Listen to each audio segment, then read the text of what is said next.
Hello, আসসালামু আলাইকুম। জি, আপনি উপস্থাপিকা দীপ্তি চৌধুরী না? জি, বলেন। জি, আপনার শোগুলো আমি দেখি মাঝে মধ্যে। আপনার সাথে আমি 1 মিনিট কথা বলতে চাই, আপনার যদি সময় থাকে। জি, আপনার পরিচয়টা দেন আগে আপনি। আমি একজন বাংলাদেশি, আমি নিউ ইয়র্কে থাকি। আপনারে আমি চিনি, এতটুকুই আর কি। আপনার কোনো কাজ আছে আমার জি, সাথে? আমার কিছু কোশ্চেন আছে আপনার কাছে। বলেন। আচ্ছা, আপনার তো প্রথম আমরা যখন আপনার শোটা দেখি, আপনার এই যে বিচারপতির সাথে আপনার কথোপকথন হয়, তখন আপনি বলেন যে আপনি মুক্তিযোদ্ধার নাতনি, রাইট? আপনার দাদা বা কেউ একজন মুক্তিযুদ্ধ করেছে।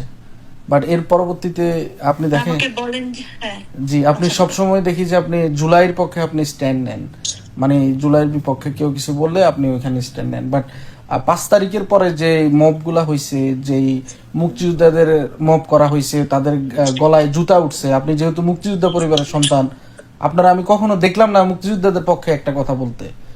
আপনি মানে আপনি এই ব্যাপারে কিছু বলতে চান, মানে আপনি কিভাবে দেখেন জিনিসগুলা? So, আপনি আপনার পরিচয় দেননি ভাই প্রথমত, এবং আচ্ছা। আপনি যদি কোনো মিডিয়ার হন সেক্ষেত্রে আমি হয়তো এভাবে ফর্মালি উত্তর দিতাম। জি, সো আমি আসলে সব জায়গায় প্রতিবাদ করেছি এবং মুক্তিযুদ্ধের পক্ষে আপনার সত্যি আমার প্রোফাইল পেজ আমি দোনোটা দেখলাম, আপনার কোথাও আমি আপনার কোনো প্রতিবাদ দেখি না। এই যে অভিনেত্রী শাওন, সেটা শাওন এটা আপনার ব্যর্থতা। আমি সব জায়গায় বলেছি এবং আপনাকে এইসব বিষয়ে আপনার সাথে পার্সোনালি কথা বলার কোনো কারণ আমি খুঁজে পাচ্ছি না।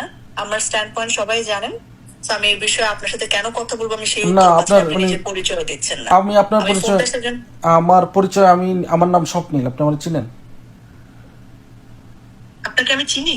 আই ডোন্ট নো আপনি চিনেন কিনা, আপনি নাম জানতে চাইছেন, আমি নামও বলছি আপনাকে। মানে আপনার স্ট্যান্ডটা দেখেন, আপনি